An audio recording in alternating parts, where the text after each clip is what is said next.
Transformer है, तो आप फिर ऐसी प्रोटेक्शन लगाते हैं कि जैसे कि दो दरवाजे हों, ये दाखिली दरवाजा है, ये खारजी दरवाजा है, ठीक है, यहाँ से निकला, यहाँ से एंटर हुआ, यहाँ से निकला। तो आप ये देखते हैं, हाँ भाई, जो जो चीज़ एंटर हो रही है और जो चीज़ बाहर जा रही है वो ठीक है, कोई ठीक है, छेड़छाड़ तो नहीं है। तो अगर कोई यहाँ पर अंदर अगर कोई छेड़छाड़ हो तो वो ट्रिपिंग हो जाएगी। अगर बाहर कुछ होता है वो उसे उसको कंसर्न नहीं होगा। This is the protection that we want to apply for our costly equipment, कि अगर उसके जोन में, अगर उस रेड फेज की वाइंडिंग के जोन में कोई यानी कि इसका येलो के साथ, इस रेड वाइंडिंग का येलो के साथ, रेड वाइंडिंग का ब्लू वाइंडिंग के साथ कोई फॉल्ट बनता है या ट्रिपल लाइन फॉल्ट बनता है, ठीक है, तो हमारी जो है ना वो हो ट्रिपिंग हो। अगर बाहर कोई है, यानी मोटर के बाहर कोई फॉल्ट बनता है कुछ भी, तो ट्रिपिंग ना। तो दिस इज आवर कंसर्न कि हम इस तरह की प्रोटेक्शन बनाएं, और इसको जनरली हम नाम फिर देते हैं डिफरेंशियल प्रोटेक्शन। यानी it is seeing the difference of the entering and the leaving entities. It is seeing the difference of the entering and the leaving entities. So entering entity, let's say if I1 dash and the leaving entry is I2 dash, और relay के लिए चूंकि जो relay में current आ रहा है वो I1 है और I2 है, जो कि सेकेंडरी साइड पे आ रहा है, तो ये इसमें तो कोई प्रॉब्लम नहीं है, ठीक है। तो ये डिफरेंशियल हम इन दोनों का देखेंगे, of I1 and I2। If there is some difference between the two, इसका मतलब ये कि अंदर कोई प्रॉब्लम हुई है, ठीक है, तो वो ट्रिपिंग हो जाएगी। And what about this relay? This can be a simple over current relay, ठीक है, और ये हमने सेकंड चैप्टर में पढ़ा है इसको, ठीक है, जिसको हमने पढ़ा था लेवल डिटेक्टर, अगर आपको याद होगा लेवल डिटेक्टर, कि वो ना लेवल को देखता है कि जी एक लेवल से अगर करंट ऊपर हुआ तो ट्रिप कर देगा, ठीक। सो ओवर करंट रिले आप सिंपल यहाँ पर लगा सकते हो, लेकिन उसके कनेक्शन जो है वो आपने ऐसा किया कि उसके कनेक्शन ने उसको डिफरेंशियल प्रोटेक्शन बना दिया, याद रखें। यानी डिफरेंशियल प्रोटेक्शन जो है वो सिर्फ कनेक्शन की जो है ना स्कीम का नाम है। Differential protection is nothing but a name of the connection scheme. और जो उसमें प्रोटेक्शन आपने लगाई है, जो रिले आपने लगाई है, जो उसको डिटेक्ट करके ट्रिप करवाती है, वो सिंपल एक ओवर करंट रिले है, ठीक है। और यहाँ भी आपने सीटी लगाया है, यहाँ भी आपने सीटी लगाया है, ये सर्किट हमने पहले देखा हुआ है। अगर अगर करंट ऐसे ही फ्लो करेगा जैसे कि डायग्राम में दिखाया हुआ है, there would be a difference flowing in the relay. अगर अंदर कोई फॉल्ट आता है तो I2 जीरो हो जाएगा, because the entering city, entry side city would only see this disturbance, and let's say यहाँ पर फॉल्ट आता है या यहाँ पर फॉल्ट आता है, तो जो आपका एग्जिट सिटी है वो उसको नहीं देख सकेगा, तो I2 नहीं फ्लो करेगा। If I2 is not flowing, I2 is zero, so it would be the case सिर्फ I1 फ्लो करेगा, या मैं ये कह सकता हूँ उस वक्त I1 प्लस I2 फ्लो करेगा। अगर प्लस I2 भी कह दूं तो उसमें ऐसी क्या बात है, वो तो वैसे ही जीरो हो जाना है।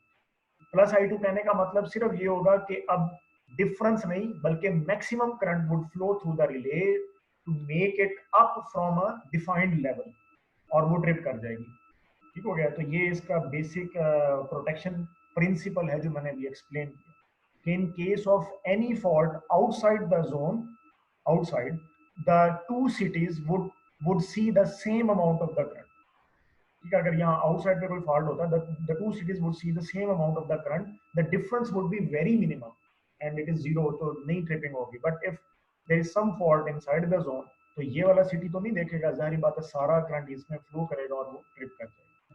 तो ये इसका प्रिंसिपल ऑफ ऑपरेशन है। ये उसने एक एग्जांपल, बड़ी अच्छी एग्जांपल दी हुई है, बल्कि जो इंटरनेशनल नंबर है डिफरेंशियल प्रोटेक्शन का 87, उसके हिसाब से दी हुई है, ठीक है। If you remember 50, this is the third number जो कि एनसी नंबर है, ये उसने यहाँ पर लिखा हुआ है, ठीक है, उसने यहाँ पर लिखा है although 51 is the NC recommended device for the over current relay, ठीक है, कि ओवर करंट अगर रिले है जो कि इंस्टेंटेनियस ऑपरेशन दे रही है या टाइम डिले ऑपरेशन दे रही है, उसके लिए हम 50 या 51 एनसी नंबर यूज करते हैं।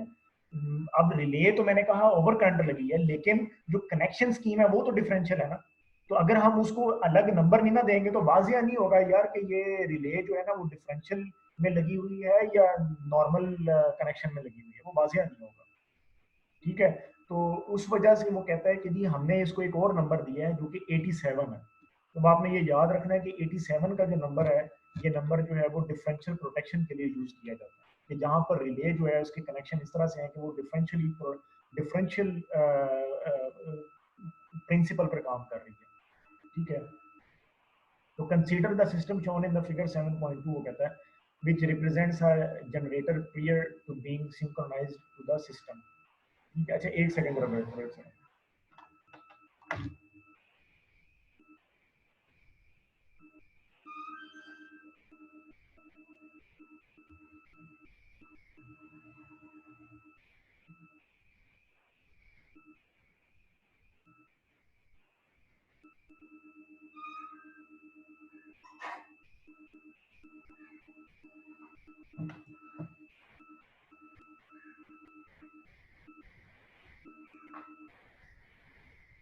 अच्छा जी, लेट्स कंटिन्यू। तो वो कहते हैं जी कि consider the system shown in the figure 7.2। अच्छा, अब वो कहते हैं कि ये है जनरेटर, अब उसने जनरेटर का केस लिया। ठीक है। और this generator is still not synchronised with this bus. ये जो बस आपको नजर आ रही है, ये इसके साथ अभी कनेक्टेड नहीं है। इसका मतलब ये उसने इसीलिए बताया कि ये जनरेटर जो है ना एक ओपन सर्किट सिचुएशन में कंसीडर किया जाए। और जब जनरेटर ओपन सर्किट कंडीशन में कंसीडर किया जाएगा तो हम पर यूनिट वोल्ट 1 ले सकते हैं। ये बिल्कुल ऐसे ही है जैसे जब हमने पावर एनालिसिस का सवाल किया था ना, फॉल्ट वाला। तो लोड के बगैर सारी सर बसें आवाज पे। सही नहीं आ रही है आपकी। हाँ, जब हमने ये जनरेटर जो है, ये जो जनरेटर है, it is not synchronised with the bus. यानी ये बस के साथ अभी कनेक्टेड नहीं है, सर्किट ब्रेकर ओपन है। ये बताने का मकसद मैंने बताया ये है कि आप जो पर यूनिट वोल्ट ले सकते हो वो 1 ले सकते हो। ये ऐसे ही है जैसे हमने जब पावर सिस्टम एनालिसिस में फॉल्ट का सेक्शन पढ़ा था ना, तो आपको याद होगा कि मैं वो नेटवर्क बनाता था सर यानी, आपकी और उसमें आवाज मैं ये कहता बहुत था कि आगे कट हर रही है। बस पे 1 पर यूनिट मैग्नीट्यूड है, लोड ना लगा होगा। If there is no load तो कोई भी वोल्टेज सैग नहीं होगा बस पे, एक्सक्यूज मी और वो सर। 1 पर यूनिट होगा, यानी हर ग्रिड पे 1 पर यूनिट। तो यहाँ पर ये उसने बताया हुआ है कि generator prior to being synchronised to the system. ठीक। और अब इसका मतलब ये है कि जनरेटर की जो अपनी रिएक्टेंस है उसमें कोई भी ड्रॉप नहीं हो रहा, ट्रांसफार्मर की रिएक्टेंस में कोई भी वोल्टेज का ड्रॉप नहीं हो रहा, तो हम वोल्टेज को 1 पर यूनिट ले लेंगे। ये मतलब है इसका, विच represents a generator prior to being synchronized to the system। Now the generator is protected by an overcurrent relay 87। ठीक है जी, connected in a differential circuit, ये हमने पहले देख लिया। फिर वो कहता है ये इसके पैरामीटर्स हैं जनरेटर के। ठीक है। वो क्या है कि जी इसकी जो कैपेसिटी है वो 125 MVA है, और मैक्सिमम जो ये वोल्ट लेवल है वो 15.5 केवी है। ठीक है। और x double dash D is equal to x2। Why is written like, where is x1, where is x1, ये x1 है। x double dash D means x1 positive sequence. ठीक। So x double dash D 1 is equal to x2 is equal to 0.2 ठीक है, ये same ही होता है positive और negative. तो ये वो बता रहा है कि जो मैक्सिमम लोड है वो कैसे कैलकुलेट करोगे, MVA डिवाइडेड बाय √3 × वोल्ट। तो ये आपका फुल लोड करंट निकल आया, द मैक्सिमम लोड और द फुल लोड करंट। ठीक है। ये वाला जो फार्मूला है ना ये बहुत अहम है, ये मैंने कई दफा इसको रिपीट किया है।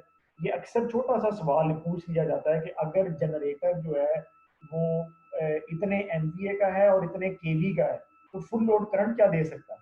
यही सवाल ट्रांसफार्मर में भी पूछा जा सकता है कि या पूछा जा सकता है कि अगर ट्रांसफार्मर जो है वो 100 केवीए का है या 125 केवीए का है और 11 केवी वोल्ट्स हैं, तो भाई फुल लोड कैपेसिटी क्या होगी, या उसकी कैपेसिटी क्या है एम्पेरेज में, एम्पेरेज कैपेसिटी क्या है। तो ये हमने लैब में भी किया था, तो ये फार्मूला इस लिहाज से बहुत ही है। अब भी यहाँ पर हमने जनरेटर का फुल लोड करंट निकाल लिया जो कि तकरीबन 4 किलो एम्पेयर आ रहा है, 4.7 किलो एम्पेयर। ठीक है। अच्छा, ये चीज। दूसरा ये है कि ये आप बेस करंट भी कह सकते हैं, क्योंकि हम जनरेटर की बात कर रहे हैं तो उसके सारे पैरामीटर्स बेस पैरामीटर्स हैं। उसका एमवीए भी बेस एमवीए है, उसका केवी भी बेस केवी है। तो जब बेस एमवीए को बेस केवी से डिवाइड करेंगे तो बेस करंट निकल आएगा। ये मैं साथ में बता रहा हूँ, ये नीचे यूज होगा, ठीक हो गया। अब वो कह रहा है जी सीटी की सिलेक्शन कैसे करें। लेकिन अब हमने इसकी डिफरेंशियल प्रोटेक्शन करनी है, बिल्कुल ऐसे ही बताता है जैसे हमने लेट से अगर मैं ई टैप में करूंगा ना तो मैं बिल्कुल इसी तरीके से ही करूंगा मैं, ठीक है। तो इसके ये एक्सप्लेनेशन का तरीका बिल्कुल सिमुलेशन के तहत होता है। वो कहते हैं फॉर दिस मैक्सिमम लोड, और पहले भी हमने ऐसे ही किया कि सीटी की सिलेक्शन हम लोड के तहत करते हैं। तो if the load is about 4.7 kilo ampere, तो हम 5000 रेशो 5 का सीटी ले लेंगे, ठीक, 5000 रेशो 5। और ये क्या बन जाता है, ये स्टैंडर्ड रेशो है, यू नो दैट। और ये क्या बन जाता है, दैट बिकम्स 1000 रेशो 1 सीटी रेशो। और ये सेकेंडरी का क्या करंट बना देगा, तो 1000 से इसको तकसीम करें तो ये बन जाता है 4.66 एम्पेयर एट द फुल, यानी ये वो करंट है जो कि रिले देख रही है, ठीक है। ये नॉर्मल करंट है जो कि रिले ट्रिप नहीं करेगी, मतलब ये कि रिले ये करंट देख रही है। अब हमने सीटी भी सेट कर लिया और ये भी पता चल गया कि रिले क्या करंट देख रही है। ये होता है इसका फायदा या इंपॉर्टेंट पॉइंट कि हम मैक्सिमम लोड करंट क्यों कैलकुलेट करते हैं सीटी की रेशो निकालने के लिए। तो अब हमने दोनों साइड के सीटीज को 5000 रेशो 5 का सिलेक्ट कर लिया, ठीक हो गया। ये भी सिटी पता चल गया, ये भी सिटी पता चल गया। और अब इसके कनेक्शन हमने इस तरीके से करके यहाँ रिले लगा देनी ताकि डिफरेंशियल प्रोटेक्शन कर सकें।